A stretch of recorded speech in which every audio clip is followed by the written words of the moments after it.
예, 지난주에 저희들이 하나님과 약속한 이 자리에 함께 모여서 우리 주님께서 부활하심을 함께 축하하고 또 그 부활의 의미가 무엇인지 우리의 삶에 어떻게 적용이 될 수 있는지에 대해서 이렇게 말씀을 전했습니다. 이제 오늘은 그 부활하신 주님께서 부활하신 다음에 하나님께로 이렇게 곧바로 올라가지 않으시고 저희들이 살고 있는 이 땅에서 40일 정도를 머무셨다고 복음서가 이렇게 저희들에게 증언을 해주고 있죠.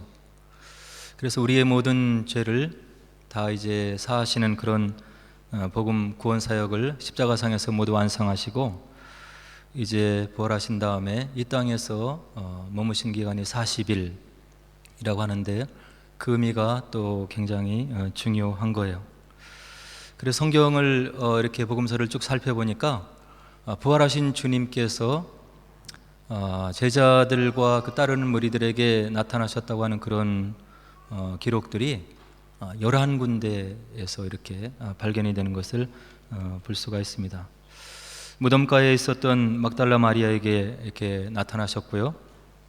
또 무덤가에 갔던 다른 여인들에게도 이렇게 나타나셨고, 또 엠마오로 가던 두 제자에게 나타나셔서 말씀을 풀어해 주시고 그리고 그 예수님의 십자가에 달려 돌아가심의 의미가 무엇인지를 친히 설명해 주시는 그런 예수님의 모습을 우리가 볼 수 있죠.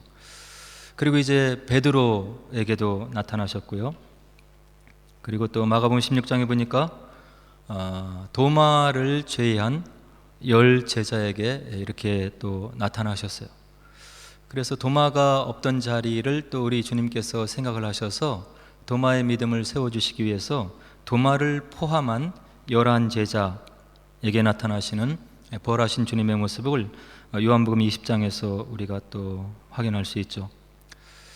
그리고 저희들이 오늘 함께 읽은 본문인데요, 갈릴리 호수로 이제 다시금 돌아간 고기잡이를 하러 돌아간 그 7 제자에게 오늘 본문에서 읽은 것과 같이 나타나셔서 그들을 격려하시고 위로하시고 하나님의 말씀을 나누어 주시는 우리 부활하신 주님의 모습을 또 볼 수가 있죠. 그리고 이제 고린도전서 15장에 보니까 약 500명의 성도들이 보는 앞에서 이제 나타나셨다, 이런 기록을 우리 사도 바울이 해주고 있고요. 또 사도 바울이 고린도전서 15장에 야고보 그리고 모든 사도들, 그리고 만삭되어 태어나지 못한 자신에게도 우리 부활하신 주님께서 나타나 주셨다, 이렇게 이제 서신서에서 기록을 하고 있죠. 그리고 이제 마지막 날 부활 후 40일이 되는 날 감람산에서 승천하시면서 그 승천하시는 모습을 보는 무리들에게 예루살렘을 떠나지 말라, 그리고 내가 너희에게 약속한 그 보혜사 성령을 기다리라. 그가 오시면 모든 것을 너희들에게 생각나게 하실 것이고 너희가 권능을 받게 될 것이고 온 유대와 사마리아와 땅끝까지 이르러서 내 증인이 될 것이다, 이렇게 주님께서 얘기하시고 이제 많은 무리가 보는 앞에서 감람산에서 승천하시는 그런 예수님의 모습을 마가복음 16장, 누가복음 24장, 사도행전 1장이 기록을 해주고 있습니다. 우리 주님께서 부활하신 다음에 이렇게 여러 번, 성경에 기록된 것만 11번 나타나는데요, 여러 번 나타나셔서 친히 그의 몸을 보여주시고 몸으로 부활하신 그 모습을 보여주시고 주변의 사람들을 세우신 이유가 분명히 있는 거죠. 내가 너희들에게 이 땅에 있을 때 가르쳤던 모든 것들, 너희들에게 약속해 주었던 모든 축복들, 그리고 앞으로 너희들에게 당도할 모든 하늘나라의 그런 은혜로운 복들, 하나님 아버지가 누구이신지, 하나님의 마음이 무엇인지, 너희들과 함께 있기를 얼마나 원하시는지, 그 모든 것이 거짓이 아니고 사실이라고 하는 것을 우리 주님께서 다시금 확신을 시켜주시고, 그리고 시간과 공간에 매여 있는 그 연약한 제자들, 따르는 무리들의 그런 모습들을 측은히 여기면서 믿음 가운데 굳건히 설 것을 우리 주님께서 보여주시면서 또 그들이 이렇게 마음의 확신을 갖고 살아가는 그 순간을 기록으로 남겨서 오고 오는 세대의 믿음의 후손들에게 하나님이 누구이신지, 예수님의 부활이 무엇인지, 왜 이렇게 40일 동안 땅에 머무시면서 부활의 증거를 주님께서 친히 증거하시려고 노력하셨는지를 우리 믿음의 후손들이 보고 믿음 위에 견고히 서게 하시기 위해서 이와 같은 일을 하신 거죠. 그래서 이런 주님께서 부활하신 다음에 찾아가시는 곳이 있는데 자기를 핍박하고 못 박았던 그런 대제사장들을, 서기관들, 바리새인들을 찾아간 게 아닌 거예요. 그리고 로마 병정들을 찾아가서 자신의 부활을 알리면서 그들을 무릎 꿇리는 그런 일을 하신 것이 아닌 거죠. 예수님께서 부활하신 다음에, 하나님의 약속 가운데, 은혜 가운데 부활하신 다음에 나타나셨던 모든 곳들은 그분께서 목숨을 십자가에서 온전히 버리면서 끝까지 사랑하셨던, 자기를 따라왔던 제자들을 찾아갔다고 하는 이야기예요. 그래서 우리 주님께서 그들을 사랑하셔서 내가 떠난 그런 공백을 저들이 허전히 하고 마음 아파하고 슬퍼하고 낙심하고 있을 것인데 그럴 필요가 없는 것이고, 내가 너희에게 약속한 보혜사가 오시면 너희들이 더 큰 권능을 가지고 일을 할 것이다. 그리고 하나님 나라의 권능과 그 위엄과 그런 능력이 너희 삶 가운데 온전히 임해서 너희들이 증인으로서의 삶을 살아갈 수 있을 것이다 하는 그런 가르침을 주시기 위해서 죽기까지 사랑하셨던 제자들을 바로 찾아가셨다고 하는 이야기죠. 2000년 전에 이 주님의 마음은 오늘을 살아가는 저희들에게도 동일하게 적용이 되는 거예요. 예수님을 믿고 구주로 고백하고 영접하고 주님을 위해서 살기를 원하고, 이 거칠고 어그러지고 그리고 죄악 많은 세상에서 믿음을 지키기 위해서 발버둥을 치는 저와 여러분들을 우리 주님께서 이와 같이 측은히 여기시고 우리 가운데 찾아오시기를 원하시고, 그 가운데 함께 하셔서 우리를 격려하시기를 원하시고, 함께 믿음의 행진을 해나갈 수 있도록 주님의 경륜이 바로 머무는 그 시간까지, 다시금 새하늘과 새 땅이 도래하는 그날까지 주님께서 우리와 함께 하시기 위해서 그 약속을 다시금 세워주시기 위해서 우리를 끊임없이 성령의 임재함 가운데 우리를 찾아오신다고 하는 그런 적용으로 우리가 우리 신앙에 적용을 할 수가 있으며, 그렇게 되면 우리가 새 힘을 얻을 수가 있는 거죠. 그래서 부활하신 주님께서 이 땅에 40일 동안 계시는데 그 하신 면면들을 보면 부활을 확신시켜 주시는 거예요. 주변의 사람들이, 대제사장들이, 서기관들이, 그리고 잘못된 종교 지도자들이 말하듯이 그것이 거짓이고 헛것이고 사람들을 유혹하는 것이 아니고, 내가 너희들에게 이 부활 사건이 있기 전에, 십자가 사건이 있기 전에 누누이 말했던 부활하는 그런 사건이 역사적으로 너희들의 삶의 현장에서 일어났다고 하는 부활의 확신을 우리 주님께서 제자들에게 확신을 주시고 있는 거죠. 그리고 낙심 가운데 있는 제자들을 찾아가서 말씀을 가르쳐 주셨고, 왜 이런 일이, 십자가 사건이 일어나서 내가 죽어야 했는지, 그리고 내가 왜 부활을 해야 됐는지 그 말씀을 가르쳐 주셨고, 또 무엇보다도 그 제자들에게 마음의 평강을, 호흡을 불어넣으시면서, 성령을 불어넣으시면서 그들이 평강 가운데 살아갈 수 있도록 배려하시고 측은히 여기시고 함께 하시는 부활하신 주님의 모습을 우리가 복음서에서 면면히 확인을 할 수가 있는 거죠. 그리고 하나님 나라의 일을 가르쳐 주셨다고 사도행전 1장 3절이 분명하게 이야기를 해주고 있어요. 그가 고난을 받으신 후에 또한 그들에게 확실한 많은 증거로 친히 살아계심을 나타내사 40일 동안 그들에게 보이시며 하나님 나라의 일을 말씀하시니라. 사람의 생각으로, 이성으로 이해할 수 없는 하나님 나라의 일을 부활하신 예수님께서 직접 나타나셔서 그들의 믿음을 세워주시면서 하나님 나라의 일이 무엇인지를 가르쳤다고 우리 누가가 사도행전 1장 3장에서 분명히 기록을 해주고 있는 거죠. 이것이 우리 주님의 사랑인 거예요. 오늘 함께 읽은 본문을 조금 더 살펴보면 장소가 이제 구체적으로 등장을 하는데요, 디베랴 호숫가다 이렇게 정해놓고 있어요. 오늘 본문을 기록한 사도 요한이 그 장소를 역사의 현장 속에서 부활하신 주님께서 나타나셨다고 하는 것을 1절에서 분명하게 기록을 해주고 있는 거죠. 그 디베레아 호숫가에 있었던 제자들이 누구였냐면 2절에 보니까 시몬 베드로, 디두모라 하는 도마, 갈릴리 가나 사람 나다나엘, 세베대의 아들들, 또 다른 제자들 둘, 이렇게 해서 총 7명이 그 디베레아 호숫가에서 있었더라, 이렇게 사도 요한이 기록을 해놓고 있는 거예요.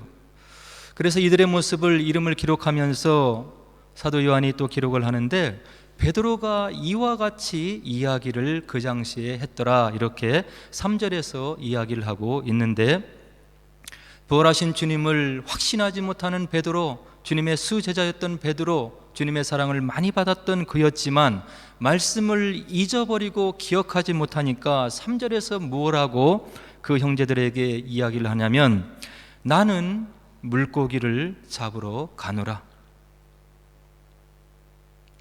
믿음이 연약한 제자들을 일으켜 세우고 그들을 격려하고 부활하신 주님을 증거해야 되고 이런 믿음의 증인의 사명을 감당해야 될 그런 수제자 베드로가 이런 이야기를 지금 무리들에게 하고 있는 거예요.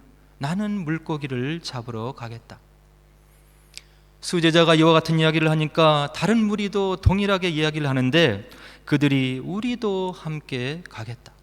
그들에게 주어진 처음 부름받았던 사람을 낚는 그런 어부가 되게 하리라고 하는 그런 주님의 약속의 말씀을 까마득하게 잊어버리고 그들이 이전에 부름받기 전에 했던 그런 일을 하겠다고 베드로가 이야기를 하고, 나중에 따라오는 제자들도 동일하게 이야기를 하는 거예요. 살아계셨을 때 그들을 사랑하시면서 끝까지 그분의 사역이 무엇인지, 너희들이 앞으로 무엇을 해야 되는지를 그렇게 힘주어 이야기를 하시고, 그리고 그 말씀의 신빙성을 위해서 그 수많은 기사이적을 보여주시면서 말씀의 증인을 세워주신 그 주님의 말씀을 잊어버리니까 제자들이 이와 같은 반응을 보이고 있는 거예요. 주님의 말씀을 잊어버리면, 주님의 말씀을 우리 마음 가운데 놓치면 우리가 앞으로 감당해야 될 사역의 방향을 잊어버리고 바로 혼돈 가운데 있게 된다고 하는 것을 오늘 3절 베드로와 그 제자들의 모습을 통해서 분명히 알 수가 있는 거죠. 하나님께서 나에게, 우리 가정에게, 우리 교회에게 무엇하고 얘기를 하기를 원하시는지, 그리고 무엇을 하기를 원하시는지를 우리가 기도하고 말씀을 묵상하면 분명히 주시는데, 그것을 잊어버리면 저와 여러분들도 허공을 치는 그런 신앙생활을 할 수밖에 없다고 하는 것을 오늘 이 낭망한 제자들의 모습이 분명히 보여주고 있는 거예요. 그래서 이와 같이 사역을 잊어버리고 예수님 말씀을 기억 못하고 고기 잡으러 갔던 그런 제자들이 얻는 결과가 있는데, 3절에 보니까 다음과 같은 결과를 얻었다고 사도 요한이 분명하게 기록을 해주고 있어요. 나가서 배에 올랐으나 그날 밤에 아무것도 잡지 못하였더라. 말씀을 잊어버리고 해야 될 일을 감당하지 않고 그 사역의 장소에서 떠나 있던 그런 무리들에게 다가오는 것은 헛된 수고이고 돌아가는 길이고 인생을 낭비하는 것이고 소나기에 잡힐 것이 없는 그런 삶을 살게 되었더라 하는 것을 오늘 3절이 분명히 이야기를 해주고 있는 거예요. 우리의 지식으로, 우리의 생각으로 우리가 지름길로 달려가는 것 같지만, 기도로 우리의 삶의 계획을 맡기지 않고 주어지는 사역을 우리가 신실되게 감당하지 않고 우리가 나간다면 우리들도 제자들과 같은 그런 인생을 살아갈 수밖에 없다고 하는 이야기인 거죠. 돌아가는 길이고 짧은 인생을 낭비하는 것이고 우리가 헛된 공허함을 다시 한번 마음속에 깊이 느낄 수밖에 없는 그런 밤을 지날 수밖에 없는 그런 연약한 존재라고 하는 것을 오늘 제자들의 모습을 통해서 알 수가 있는 거예요. 말씀을 잊어버리고 낙심한 가운데 수고로이 노력했지만 얻는 것이 없는 낙담한 가운데 있는 제자들에게 이제 부활하신 주님께서 그들을 사랑하셔서 찾아오시는 장면을 바로 4절에서 볼 수가 있는데, 날이 새어갈 때 찾아오셨더라. 주님의 은혜 가운데, 경륜 가운데 그들이 종일 수고하도록 하나님께서 허락을 하신 뒤에 날이 새어갈 때 그들을 찾아오셨더라.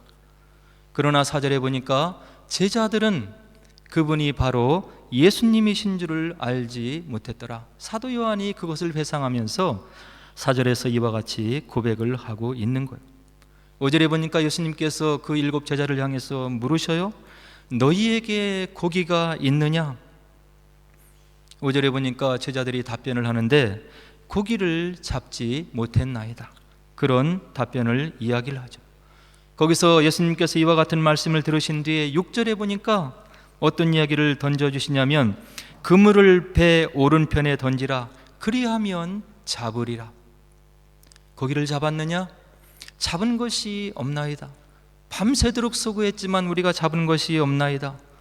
그러면 그물을 너희 배 오른편에 던지라. 그리하면 너희들이 잡을 것이다.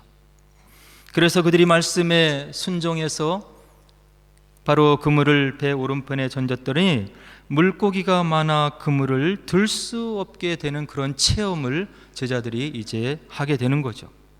그래서 예수님이신지 부활하신 주님인지를 몰랐던 그 제자들이 말씀에 의지해서 밤이 맞도록 수고한 그런 결과를 얻지 못하는 그들에게 다가오셔서 배 오른편에 던져라, 고기를 잡으리라고 얘기하셨던 그 말씀을 순종해서 바로 그물을 던졌더니 바로 수많은 고기를 건지게 되는 체험을 제자들이 한 다음에 그가 바로 주님이신 것을 바로 깨닫는 장면을 우리가 그 다음 절에서 볼 수가 있는 거예요. 왜 이 사람들이 예수님이신지를 모르고 있다가 갑자기 깨닫게 되었을까요?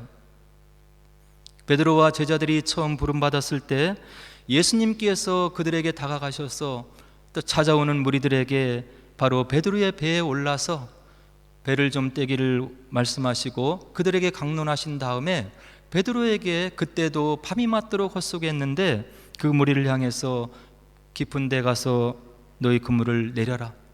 그리하면 너희들이 바로 고기를 잡을 것이다. 이런 말씀을 듣고 말씀에 의지해서 내가 순종해서 그물을 내리겠나이다. 이렇게 해서 엄청난 고기를 잡았던 기억이 바로 이들에게 있었던 거예요. 주님을 처음 만날 때 그들이 어떻게 만났는지를 바로 동일한 사건을 제자들이 지금 경험을 하면서 저분이 주님이시라고 하는 것을 회상하고 제자들이 이제 깨닫게 되는 거죠. 그래서 처음 부름받았던 그 사건과 유사하고 매우 흡사한 그런 그런 아주 여러 가지 표적을 나타내는 그런 그물이 찢어지는 듯한 그런 물고기를 잡은 다음에 우리에게 이와 같은 말씀을 하신 것은 다른 분이 아니고 주님이시구나. 이런 깨달음을 바로 고백을 하는데 7절에 보니까 예수님이 사랑하시는 제자가, 이건 아마 사도 요한을 가리킨다고 얘기를 하고요, 베드로에게 주님이시라 이렇게 고백을 하면서 부활하신 주님을 만나는 장면을 바로 7절에서 볼 수가 있는 거죠.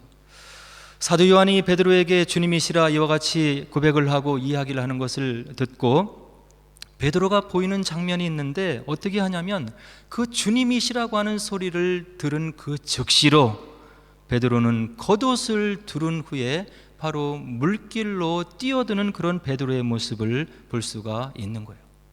주님을 비록 3번 부인했던 베드로였지만 그의 마음 가운데는 주님을 향한 단심이 남아있음을 오늘 행동을 통해서 볼 수가 있는 거죠. 다른 사람들이 이분이 주님이신지, 우리에게 다가오셔서 이런 이야기를 하시는 분이 과연 우리가 사랑하고 따랐던 그 주님인지를 긴가민가하며 회의하고 있을 때 이 베드로는 주님이라고 하는 사도 요한의 말을 듣자마자 허리에 그 옷을 두르고 물가로 뛰어드는 베드로의 충정을 우리가 볼 수가 있는 거예요. 아마도 11제자 모두 허물이 있고 부족함이 있고 연약함이 있었지만 우리 주님께서는 그런 허물들을 크게 여기고 또 비평하지 않으시고 그들 각자가 가진 이와 같은 마음의 달란트, 여러 가지 마음의 모습들을 귀히 여기면서 앞으로의 사도의 사역을 감당할 수 있는 그런 자질로 보고 그들을 끝까지 챙겨주시고 또 격려해 주시고 찾아와 주시는 우리 주님의 모습을 우리가 볼 수가 있는 거죠. 그래서 주님이시라고 하는 그런 말을 듣고 바로 물속으로 뛰어드는 베드로의 모습을 보면서 저와 여러분들도 이런 믿음의 단심들이 우리 마음 가운데 남아 있어야 되겠다 하는 생각을 해보게 되는 거예요. 우리가 왜 실족할 때가 없어요? 매일 넘어지고 매일 깨지고 매일 잘못된 판단을 하고 넘어지고 쓰러지고, 그렇지만 우리가 주님이라고 하는 그런 말을 들었을 때 나의 마음속에 주님을 향한 끓어오르는 그런 믿음의 단초들이 저와 여러분들에게 있어야 되겠다는 것을 오늘 베드로의 모습을 통해서 우리가 확인을 할 수가 있는 거죠. 이렇게 달려오는 제자들을 향해서 우리 주님께서 끝까지 사랑을 베풀어 주시는데 9절에 보니까 숯불을 피워 놓으시고 그 위에 생선을 벌려놓고 떡도 준비하신 예수님의 모습을 9절이 묘사해주고 있어요. 그리고 10절에 보니까 예수님께서 제자들에게 지금 한 번 더 요구하는 그런 장면이 있는데, 지금 잡은 생선을 좀 가지고 와라. 너희들이 그물이 찢어지도록 잡은 그런 생선 중에 몇 마리를 좀 가지고 와라.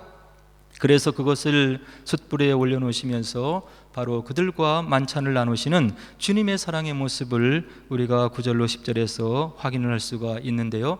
근데 11절에 보니까 가득히 찬 큰 물고기가 153마리가 되었더라.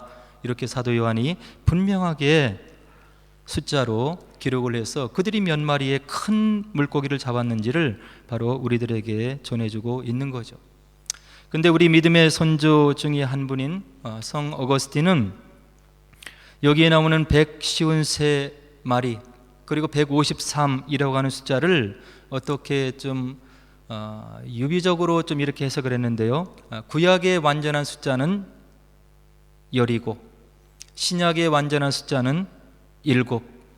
그런데 이 구약의 완전한 숫자, 신약의 완전한 숫자 10과 7을 더하면 17이 되는데, 바로 1에서 17까지를 다 더하면 153마리가 된다. 그래서 하나님의 완전한 축복이 바로 바닷가에 임했던 그런 7 제자에게 임한 것이다. 이렇게 해석을 한 우리 믿음의 선조도 있어요. 그러나 모든 것을 또 이와 같이 기계적으로 우리가 조합해서 인위적으로 해석할 수는 없는데, 그러나 성 어거스틴이 이와 같이 여러 가지 완전수를 생각해서 우리에게 의미를 보여해 주시는 것은 그 나름대로 또 축복의 완전한 축복의 의미가 있는 것이다. 이렇게 생각을 해볼 수는 있는 거죠.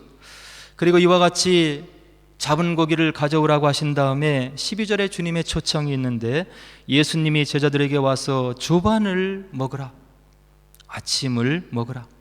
너희들이 밤이 맞도록 수고했지 않느냐?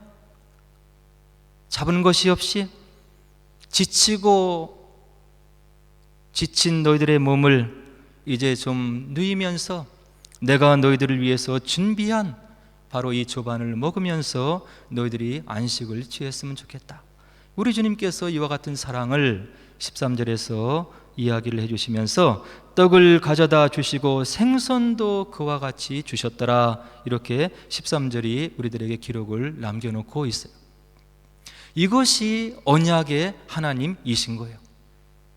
우리들 여러 가지로 염려가 있고 근심이 있고 우리의 계산이 있고 여러 가지 생각들이 많이 있잖아요. 그러나 성경은 분명하게 우리들에게 얘기를 해주는데, 하나님께서 우리의 어떤 것을 취해서 얻어가려고 하는 그런 이방신들이 하는 그런 하나님이 아니시고, 모든 것을 준비하시고 우리가 누리도록 공급해 주시는 언약의 하나님이고 축복의 하나님이심을 창세기 1장부터 계시록 22장까지 누누이 이야기를 해주고 있는 거예요. 이것을 우리가 믿어야 되는 거죠. 이 하나님을 믿어야 우리가 염려에서 벗어날 수가 있는 거예요.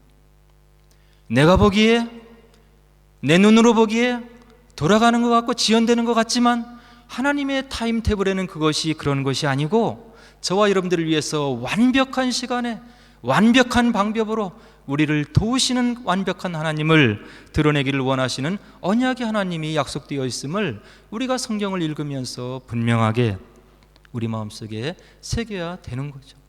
그래야 우리의 믿음이 견고히 설 수가 있는 거예요.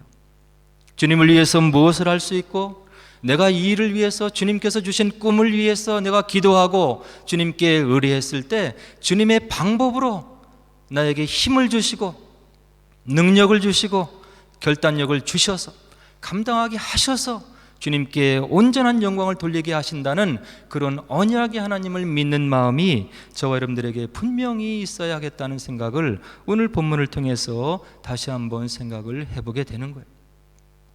부활하신 주님께서 나타나셔서 너희들이 잡은 고기를 가져와라, 내 말대로 했지 않느냐, 그것을 좀 구워서 나를 섬겨라 하신 주님의 모습이 드러나지 않는다고 하는 이야기예요.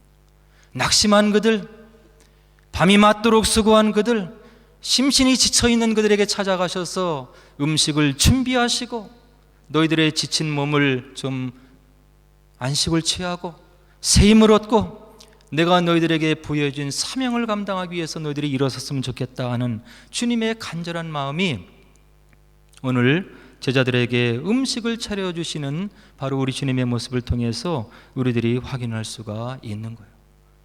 무엇입니까? 우리의 마음인 거예요. 하나님을 사랑하는지, 주님을 정말로 믿고 있는지, 주의 말씀을 내 마음속에 새기고 있는지, 그것을 믿고 있는지가 우리에게 중요한 것이라는 거예요. 이와 같이 위로하셨던 주님께서 이제 베드로를 다시금 부르시는 장면을 오늘 저와 여러분들이 함께 읽은 본문이 되는 거죠. 이렇게 제자들을 먹이시고 다시금 안식을 취하게 하신 주님께서 15절에 베드로를 부르셔. 요한의 아들 시몬아, 내가 이 사람들보다 나를 더 사랑하느냐. 베드로에는 지금 빚진 마음이 있는 거예요. 다른 사람이 다 주님을 부인한다 하더라도, 떠난다 하더라도 저는 그렇지 않겠습니다. 약속하며 주님께 사랑을 고백했던 베드로, 하천한 비자가 묻는 질문에 3번 부인하면서 뒤돌아보는 주님의 눈을 바라보면서 그의 마음이 무너졌던 베드로, 예수님께서 부활하셨다고 하는 소식을 들었지만 그것이 믿겨지지 않는 베드로, 그래서 주님을 생각할 때마다 늘 죄책감 가운데 있었던 베드로, 그 베드로를 제자들을 격려한 다음에 주님께서 특별히 지목해서 지금 부르시고 있는 거예요. 15절에 베드로가 주님 그러하나이다, 내가 주님을 사랑하는 줄 주님께서 아시나이다. 내가 주님을 사랑하는 줄 주님께서 아시나이다. 주님께서 답변을 주셨다. 내 어린 양을 먹이라. 16절에 다시 한번 베드로를 지목해서 불러주시는데, 요한의 아들 시몬아, 내가 나를 사랑하느냐. 주님 그러하나이다, 내가 주님을 사랑하는 줄 주님께서 아시나이다. 내 양을 치라. 다시 한번 주님께서 베드로를 불러주시는데 17절에 요한의 아들 시몬아, 내가 나를 사랑하느냐. 3번째 질문을 받는 베드로의 마음속에 근심이 생겼다고 사도 요한이 분명히 지적해서 기록을 해주고 있어요. 머뭇거리면서 베드로가 주님께 답변을 드려요. 주님, 모든 것을 아시오매 내가 주님을 사랑하는 줄을 주님께서 아시나이다. 내 양을 먹이라. 베드로를 생각할 때마다 주님의 마음에는 아련한 마음이 있으셨던 거예요. 십자가를 지시기 전에 그를 바라보면서 사단이 너를 쓰러뜨리려고 밀가불 듯이 흔드는 것을 내가 안다. 그러나 내가 다시금 세움을 받은 뒤에 이 어린 제자들을 세우고 내가 너에게 맡겨진 사역을 감당하도록 내가 너를 위해서 기도했다. 그 주님께서 3번씩 부인하면서 주님을 떠난 베드로를 책망하지 않으시고 다시금 그에게 나타나셔서 3번 사랑을 확인하시고 그에게 다시금 사명을 부여해 주시는 우리 주님의 모습을 오늘 본문에서 볼 수가 있는 거예요. 이게 저와 여러분들과 다른 우리 주님의 모습인 거예요. 허물을 잡지 않고 비판하지 않고 사람을 낭망하게 하고 절망하게 하지 않고 끝까지 사랑하시고 격려하시고 위로하시고 사명을 감당할 수 있도록 새 힘을 주시는 우리 주님의 인내함과 사랑이 오늘 본문에 그대로 나타나 있는 거예요. 저와 여러분들은 얼마나 하나님의 마음을 아프게 할 때가 많이 있나요? 그런 저와 여러분들을 버리지 아니하시고 끝까지 품으시고 우리를 위로해 주시고 말씀을 읽을 때마다 격려해 주시고 주님을 인정하고 성령을 인정하고 무릎을 조아리고 기도할 때마다 성령 하나님께서 우리 마음속에 위로를 해 주시고 그런 위로의 하나님, 격려의 하나님, 끝까지 우리를 붙들어 주시는 그런 사랑의 하나님이 있기 때문에 오늘 저와 여러분들이 이 땅에 이와 같이 주님을 믿는다 하고 살아가고 있는 거죠.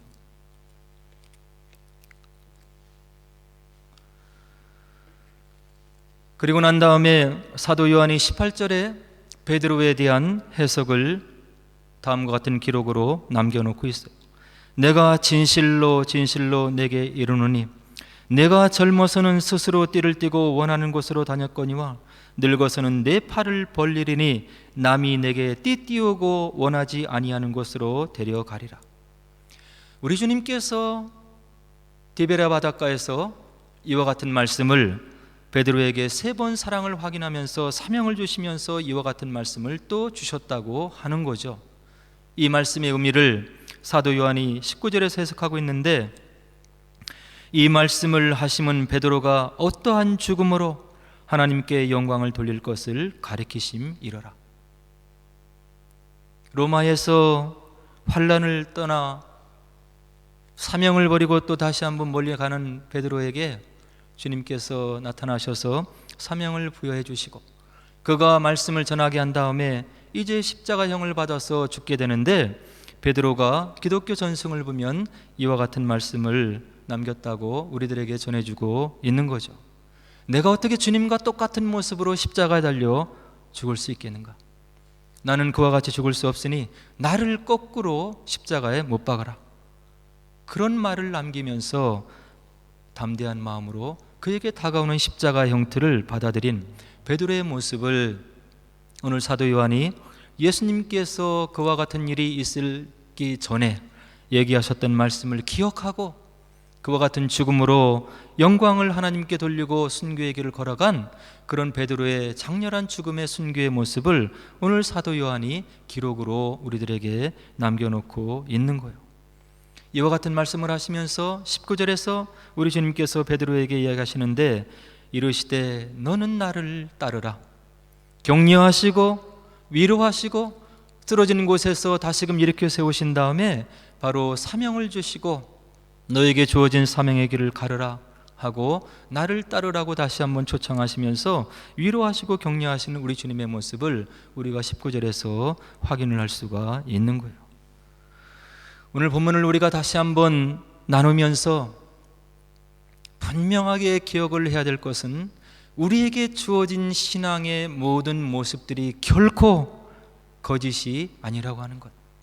주님의 부활하심이 세상에 많은 사람들이 이야기하듯이 신화적인 그런 기록이 아니고 역사 속에 분명히 일어났던 하나님의 기적의 역사였고 그것을 믿고 따라간 많은 순교자들의 삶이 있음을 저들이 꼭 기억하시고 이와 같은 부활신앙을 꼭 마음에 새기시고 내가 넘어지고 흔들리고 그리고 좌초를 할지라도 우리를 끝까지 품으시고 인도하시고 격려하시는 우리 부활하신 주님을 생각하시면서 오늘 우리에게 주어진 사명의 길, 감당해야 될 길들, 여러 가지 것들 주님을 위해서 우리가 기꺼이 감당하며 주님 나라의 확장을 위해서 하나님의 동역자로서 귀한 믿음의 사역을 감당하는 저와 여러분 되기를 주의 이름으로 간절히 축원을 드립니다. 이제 오늘 함께 나눈 본문을 생각하면서 기도하도록 하겠습니다.